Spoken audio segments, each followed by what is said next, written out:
அனைவருக்கும் வணக்கம். நான் சத்யா ரகுராம். அனைவரையும் சாய் சக்தி ஸ்பிரிச்சுவலுக்கு வரவேற்கிறேன். 108 திவ்ய தேசங்களை பற்றி பார்த்துட்டுருக்கோம். அதனோட தொடர்ச்சி 5வது திவ்ய தேசம் திரு அன்பில். திரு அன்பில் திவ்ய தேசம் திருச்சியிலிருந்து 25 கிலோமீட்டர் தொலைவில் உள்ளது. கொள்ளிட ஆற்றின் வடகரையில் உள்ளது. 3 அடுக்கு ராஜகோபுரம் கிழக்கு நோக்கி உள்ளது. மூலவர் சுந்தரராஜ பெருமாள், புஜங்க சயனம், கிழக்கே திருமுக மண்டலம். உற்சவர் வடிவழகிய நம்பி பெருமாள். தாயார் சுந்தரவல்லி தாயார். தீர்த்தம் மண்டுக புஷ்கரணி, கொள்ளிடம். தலவிருட்சம் தாழம்பு. விமானம் தாரகா விமானம். பிரத்யக்ஷம் பிரம்மதேவர், வால்மீகி முனிவர். மங்களாசாசனம் திருமழிசை ஆழ்வார். பஞ்சரங்க க்ஷேத்திரம். முன் மண்டபத்தில் ஆண்டாள் நாச்சியார். மூலவர் நின்ற திருக்கோலம்.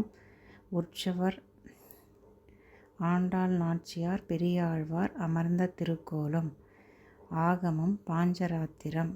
பித்ரு தோஷ நிவர்த்தி க்ஷேத்திரம். தக்ஷிண காசி என்று அழைக்கப்படுகிறது. வால்மீகி முனிவர் ராமநாமம் சொன்ன க்ஷேத்திரம். காவிரி, சாவித்ரி, பால்குனி என்கின்ற 3 நதி சங்கமிக்கும் இடம் திரு அன்பில். அனிருத்த பிரம்மராயர் இக்கோவிலுக்கு கைங்கரியம் பண்ணியிருக்கிறார். அவர் பிறந்த ஊர் என்று கல்வெட்டுக்கள் குறிப்பிடுகின்றன. சிவபெருமான் இக்கோவிலுக்கு வந்து வழிபட்டு சாப விமோச்சனம் பெற்றிருக்கிறார். அன்போடு கூடிய இல்லம் திரு அன்பில். திரு அன்பில் என்பதன் தமிழ் அர்த்தம் மகாலட்சுமி மற்றும் விஷ்ணுவுடன் கூடிய வீடு இது.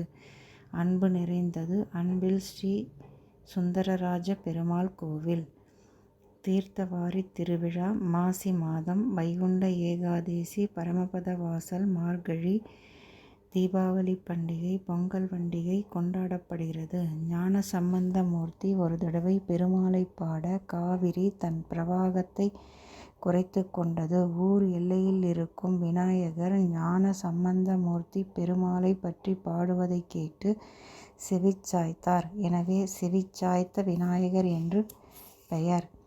பிரகாரத்தில் நரசிம்மர், வேணுகோபாலர், லக்ஷ்மி நரசிம்மர், வீர ஆஞ்சநேயர், 12 ஆழ்வார்கள் ஆகியோர் இருக்கின்றனர். பிரார்த்தனை. திருமண பாக்கியம் வேண்டுபவர்கள் வெள்ளிக்கிழமையில் வடிவழகிய நம்பி பெருமாள், ஆண்டாள் நாச்சியாருக்கு மாலை சாத்தினால் விரைவில் திருமணம் கைகூடும்.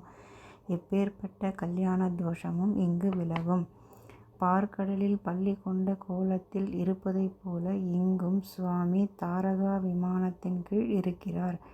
இவ்விமானம் ராஜகோபுரம் போன்ற அமைப்பில் இருப்பது சிறப்பு. இக்கோவில் சோழர்களால் கட்டப்பட்டது. தலப்பெருமை. சுதாபா என்னும் மகரிஷி தண்ணீருக்கடியில் தவம் செய்து கொண்டிருந்த போது அவரை பார்க்க துர்வாச முனிவர் வந்தார். துர்வாசர் வந்ததை கவனிக்கவில்லை. நீண்ட நேரம் வெளியில் காத்திருந்ததால் கோபம் கொண்ட துர்வாசர் அவரை மண்டுகமாக மாறும்படி சபித்து விட்டார். மண்டுகம் என்றால் தவளை. துர்வாசரின் சாபத்திற்கு ஆளான மண்டுகர் அவரிடமே தனது சாபத்திற்கு விமோச்சனம் கேட்டார். துர்வாசர் அவரிடம், உனக்கு கிடைத்த இந்த சாபம் முற்பிறவியில் செய்த கர்மத்தால் கிடைத்ததாகும். தகுந்த காலத்தில் மகாவிஷ்ணுவின் தரிசனம் கிடைக்கப்பெற்று சாப விமோச்சனம் பெறுவாய் என்றார். அதன்படி மண்டுக மகரிஷி இத்தலத்தில் உள்ள மண்டுக தீர்த்தத்தில் சுவாமியை எண்ணி தவம் செய்து வந்தார். மகாவிஷ்ணு அவருக்கு சுந்தரராஜராக காட்சி தந்து சாப விமோச்சனம் கொடுத்தார். இன்னொரு தல வரலாறு. ஒரு சமயம் பிரம்மாவுக்கு உலகில் உயிர்களை நாமே பிறக்க வைக்கிறோம். ஒவ்வொரு உயிரும் அழகுடன் இருப்பதற்கும் நாம் தான் காரணமாக இருக்கிறோம். அந்த அழகிய உயிர்களுக்கெல்லாம் மூலாதாரமாக இருக்கும் நாம் தான் அனைவரிலும் அழகானவர் என்ற ஆணவம் உண்டானது. மேலும் அனைவரையும் படைக்கும் தன்னை யாரும் வணங்குவதில்லையே என்ற ஆதங்கமும் எழுந்தது. பிரம்மாவின் எண்ணத்தை அறிந்த மகாவிஷ்ணு அவரது ஆணவத்தை விட்டுவிடும்படி சொல்லி பார்த்தார். பிரம்மாவோ கேட்பதாக இல்லை. எனவே அவரை பூலோகத்தில் சாதாரண மனிதனாக பிறக்கும்படி சபித்து விட்டார் மகாவிஷ்ணு. பூலோகம் வந்த பிரம்மதேவர் ஒவ்வொரு தலங்களுக்கும் சென்று பெருமாளை வணங்கி தன் தவறுக்கு மன்னிப்பு கேட்டு வேண்டி வந்தார். இத்தலம் வந்த பிரம்மதேவர் பெருமாளை எண்ணி தவம் இருந்தார். அப்பொழுது மகாவிஷ்ணு பேரழகு வாய்ந்த மனிதராக அவர் முன்பு வந்தார். அவரை கண்ட பிரம்மதேவர், இவ்வளவு அழகான எவரையும் இதுவரையில் நான் பார்த்ததில்லையே என கேட்டார். அவரிடம் அன்பாக பேசிய மகாவிஷ்ணு, அழகு என்பது நிலையற்றது, ஆணவம் ஒருவரை அழிக்கக்கூடியது. இவ்விரண்டு குணங்களையும் கொண்டிருப்பவர் சிறப்பான வாழ்க்கையை பெறுவதில்லை என உபதேசம் செய்து காட்சி தந்தார் மகாவிஷ்ணு. தன் தவறை உணர்ந்து மகாவிஷ்ணு காட்சி தந்தார் பிரம்மதேவருக்கு. தன் தவறை உணர்ந்து ஆணவத்தை ஒழியப் பெற்றார். பிரம்மாவின் வேண்டுகோளுக்காக மகாவிஷ்ணு இத்தலத்தில் அன்பே உருவாக அழகாக பக்தர்களுக்காக காட்சியளிக்கிறார். மண்டுக முனிவர் பெருமாளை தவமிருந்து தியானித்து வழிபட்டதால் இத்தலத்திற்கு மண்டுகபுரி என பெயர் பெற்றது.